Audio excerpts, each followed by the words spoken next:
Well, all right, it's great to be here. This is our second episode of Winning with Water. I'm Donnell, and this is, Bill. and we're excited to talk to you today about winning with mentorship and sponsorship.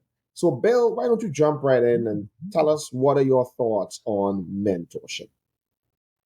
Well, I put a lot of value in mentorship. I think, mentorship goes both ways. I get mentored in a lot of ways when I mentor someone else. I'm learning a lot about each person has different skills to bring to the table. Each person teaches me something along the way, and I'm trying to impart those skills that I want to teach these people about water and how to be how do we perform as water workers, and what is it that makes that job attractive, and how can I help them with the skills that I've gotten over the last 35 years? How can I help them to be successful? And that's the goal. Excellent. And I'll talk a little bit about sponsorship. So, while a mentor is someone who puts time into building a relationship with you and directly imparts into you and helps you be better and brings you along. A sponsor is someone who speaks up for you when you're not in the Uh, room. So a sponsor is typically somebody who's in a position of power or someone who has access. So someone who has a mhm. seat at the table and speaks on behalf of you. So both mentors and sponsors are important. We all need someone to pour into us, someone to encourage us, someone to provide us with direction. But we also need someone who will speak up for us in rooms Yeah. we're not in, at tables that we're not sitting on. So your thoughts on the relationship between mentorship and sponsorship? Well, I'm in a group right now that I'm learning about diversity leadership, and I met a mayor of a town in South Carolina a couple of months ago, and the mayor told me she's a black female mayor in a small rural community in South Carolina, and she was the first black female mayor of that town. And so when she went in and they were running, the mayor retired, and she was on the council, and a lot of the people looked, like me, they were on the council, and she was in that room, and I was having this conversation with her, and she said that when she was in the room, they were talking about the next mayor and who's going to run for mayor, and she said that they said these right in front of her. They said these things. They said like, well, you know, um, maybe the town is ready for a black mayor, but it's going to have to be a man. Mm, So they made these comments, and I'm reading a book called The Memo, which kind of talks about women of color having a place at the table. mhm. And I asked her, how did that make her feel? So the way she was describing how that made her feel, she said that she really had more credentials than about half the people in the room, Mhm. and that she was like, why wouldn't it be a woman? And she said, Bill, I would have loved to have had someone like you in the room with me that could stand up and say, hey guys, wait, she's got just as good a criteria as you do. And to have that voice of someone who looks like me, who looks like them, standing up for her and being that sponsor and being that person, not only she was in the room, but when she's not in it, to have that voice to speak up for her. And that's priceless. And I think we have spent considerable time talking about mentorship. I don't think there's a professional that we know that does not understand mentorship. But I think Hmm. sponsorship is the secret sauce, the secret weapon, the thing that is not leveraged enough, where people have to understand their power and why what may cost you nothing to just say a good word about someone else could be the most valuable thing in that person's life. And that's the funny thing about sponsorship. It doesn't cost you much, but it's so valuable to that person. For you just Hmm. to say, hey, what do you think about him? What do you think about her? She's pretty good. Or, you know what? I've worked with her before and man, she's on top of her stuff.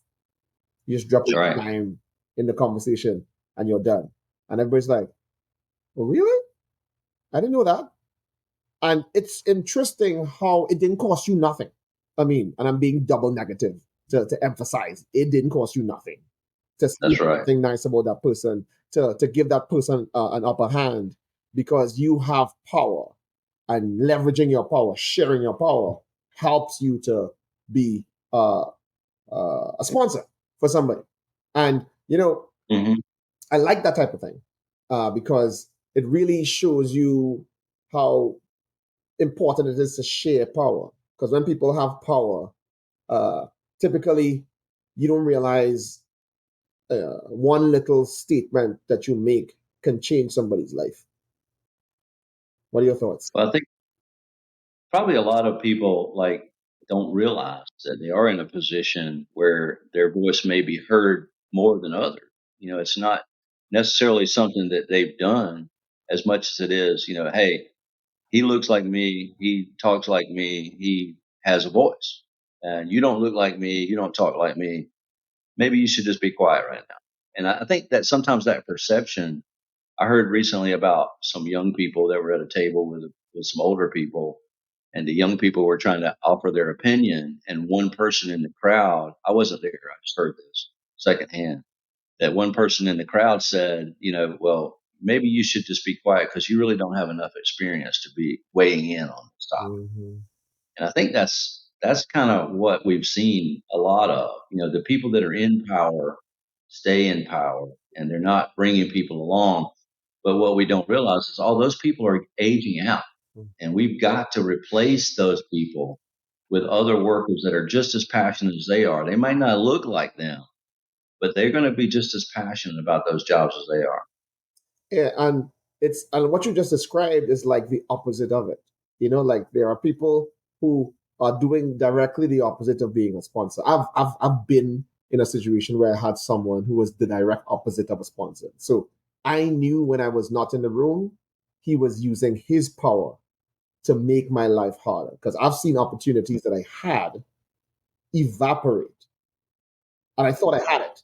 And I find out later because he went around me and was like, nah, he shouldn't be doing that. That's too high up for him, or that's whatever. Hmm. So people have done the opposite, which means we understand the concept of speaking up for somebody because we can speak against and we can speak down of people and totally impact their careers. They could not get a promotion, they could not get a job, they could not get a promotion, they not get an opportunity because you did not say something or you said something negative that was Hmm. unnecessary. Like, why did you do that?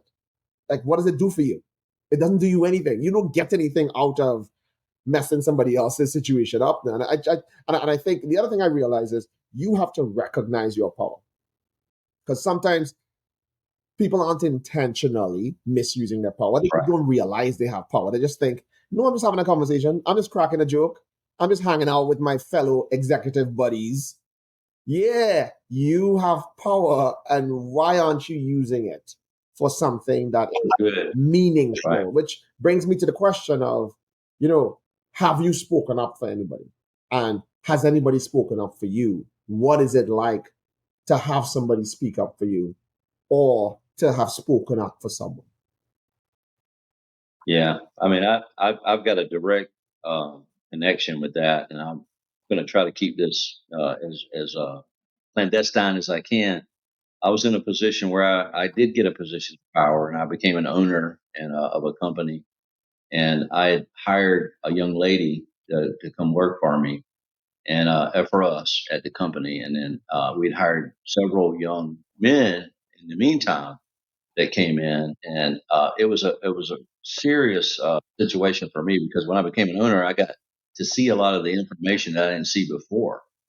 And now, while none of these directly worked for me, I was in that group and I was in charge of a lot of the aspects of that group.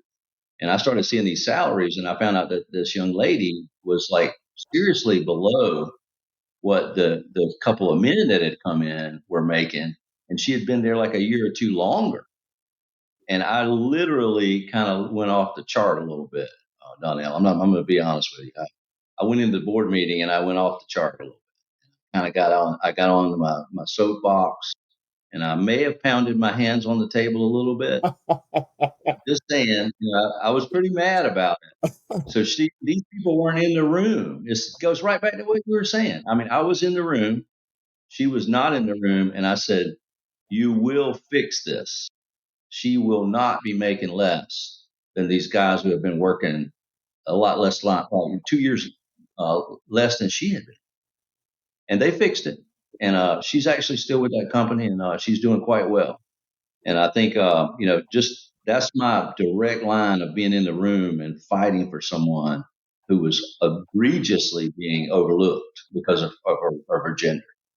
That's awesome. And I'll tell you my inspiration as it comes to sponsorship, because of some of the experiences I have had where I was underpaid, where I was underappreciated, where I wasn't promoted, and I saw people get promoted past me.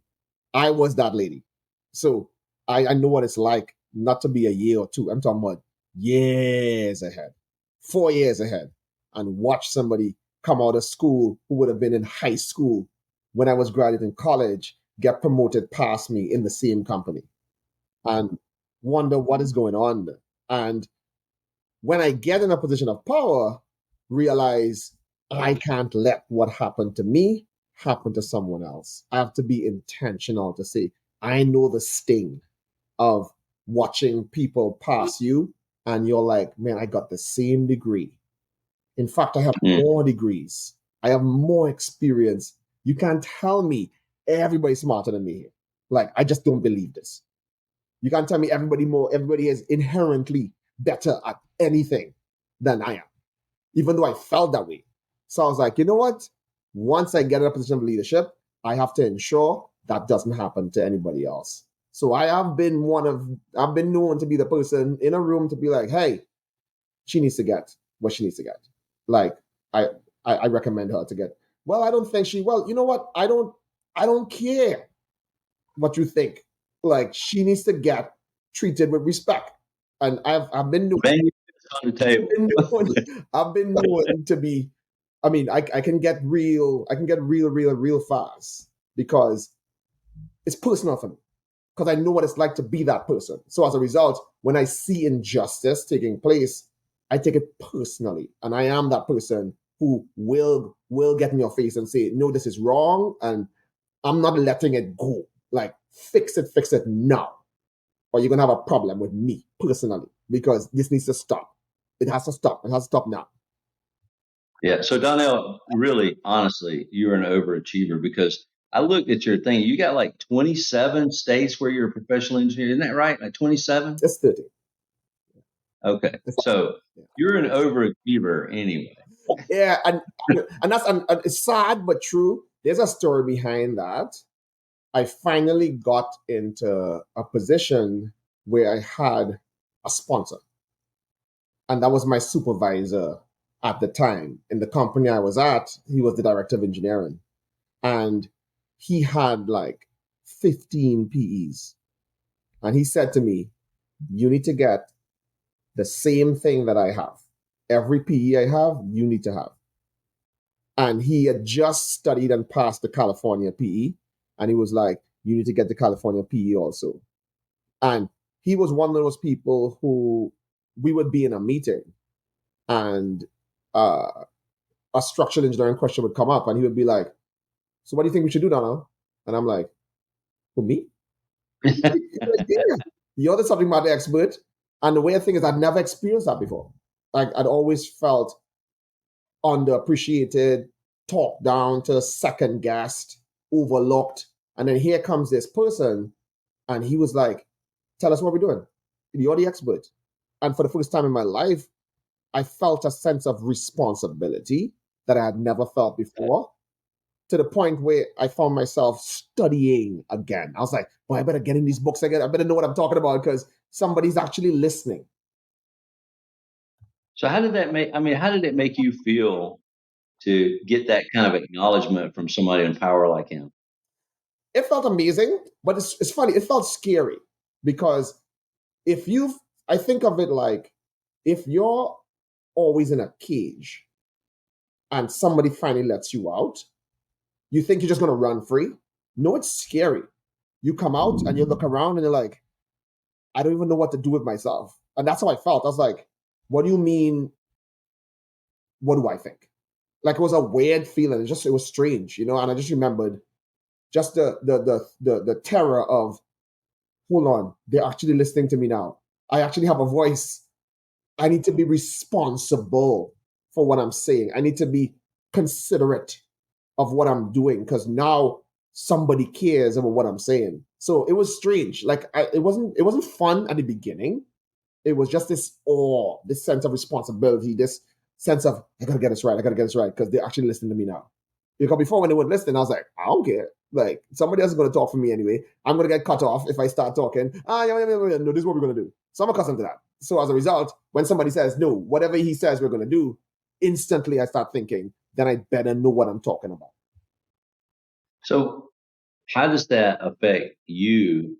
Let's flip the script a little bit from a sponsorship back to mentor. Now that you've been sponsored by someone like that, and you're probably sponsoring other people, but did that affect your mentoring?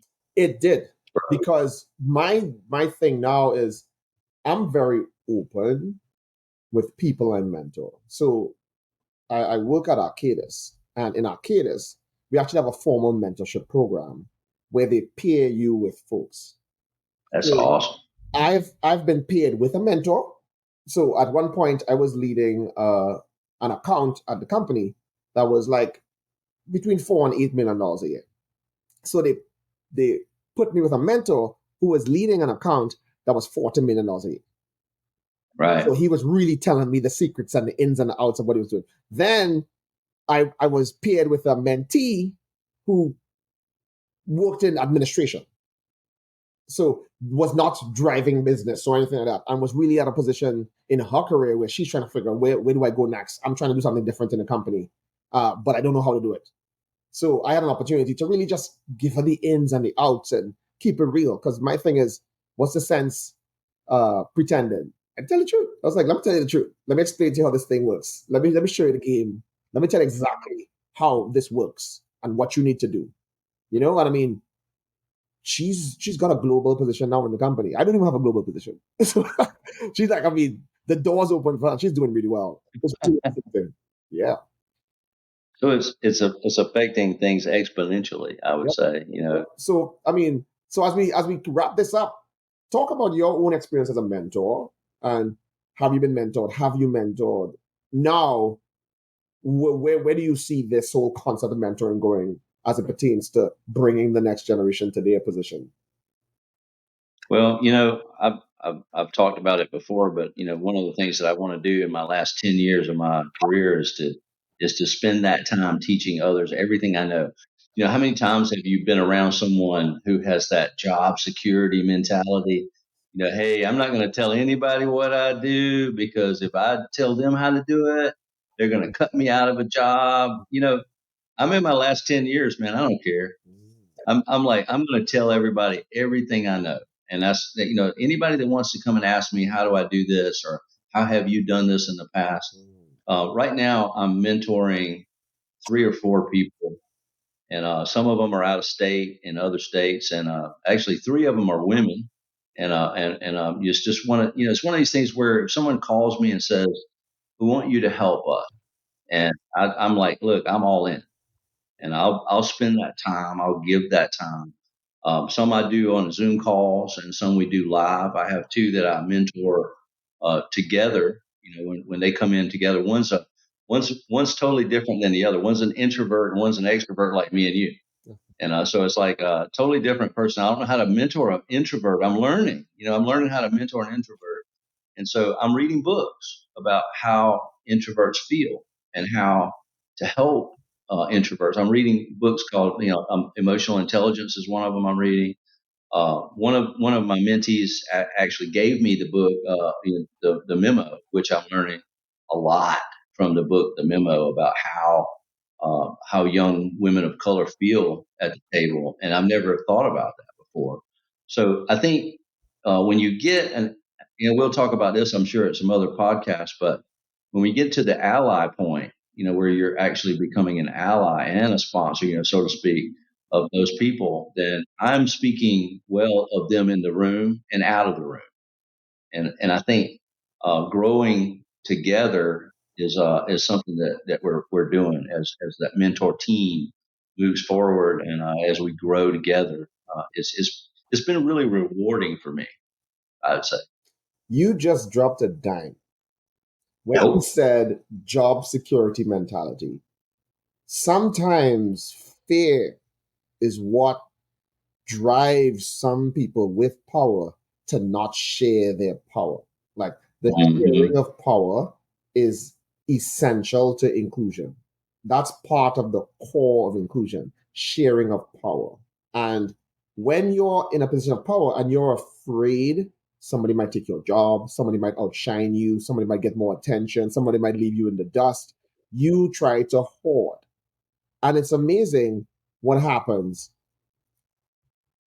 Two things. One, when you understand the value that you bring, you don't have to be afraid. Like for me, I'm intentional to say, hey, I always want to hire people smarter than me. I always want people better than me. Why? Because I'm like, you can't take my job. Because the things that I can do, I know only I can do it. And I can bring in the best superstar that graduates from Harvard with a structural engineering license. You're still not going to be better than me at the things that I can do. And as a result, I have no problem helping you, pouring into you, causing you opportunities to grow because you're you and I'm me. And I'm not afraid of you being your best self because the best version of you is what's going to help us all be successful. So I don't mind sponsoring somebody else, speaking up for somebody else, making sure somebody else gets an opportunity because that doesn't take away from me. You'll never be better than me at being me. You can be better at you, but you can be better at being me. So as a result, there should be no fear to mentor someone and teach them everything you know. Because even after I teach you everything I know, you still can't do what I do better than me. You can do what you do. And I can't be better than you at what you do. And as a result, when you begin to value people as individuals and realize everybody brings something different, and nobody's coming for your job. There's not enough of us. Like that's the thing I realized a long time ago. There's not enough of us. Like look around. We're struggling to staff our companies, our utilities. We're struggling to staff our service providers. We wish we could find more people. So it's actually a negative when one is so obsessed with job security that you wouldn't encourage and pour in and sponsor and mentor somebody else. I'll give you the last word on our mentorship and sponsorship uh, podcast. Bill, close us up. I think it actually happened today. You know, we were interviewing a young person, and this young guy came in, and he's just a gung ho guy, and I'd heard about him, and heard that he's real, forward thinking and wants to get ahead. And I'm like, there's nothing wrong with that. And I said, if we hire this person, then this person may only be with us for 2 or 3 years because they're really an up and comer and really smart, really savvy. He's already, got a lot of things going for him. And so I'm like, I would love to just have somebody for 3 years, teach them what I know, help their career. And as long as we get good work out of them for 3 years, I'm fine with that. I'm not afraid to hire somebody who might jump ship on me rather than somebody who's just going to occupy a position and stay for whatever period of time and not be a go-getter and not be somebody gung-ho to go get things done. So I'm not afraid. And neither, Let's teach them what we know. hello, and neither am I. Hey, ladies and gentlemen, keep winning with water today. Episode 2 of our podcast, Winning with Mentorship and Sponsorship. See you next time.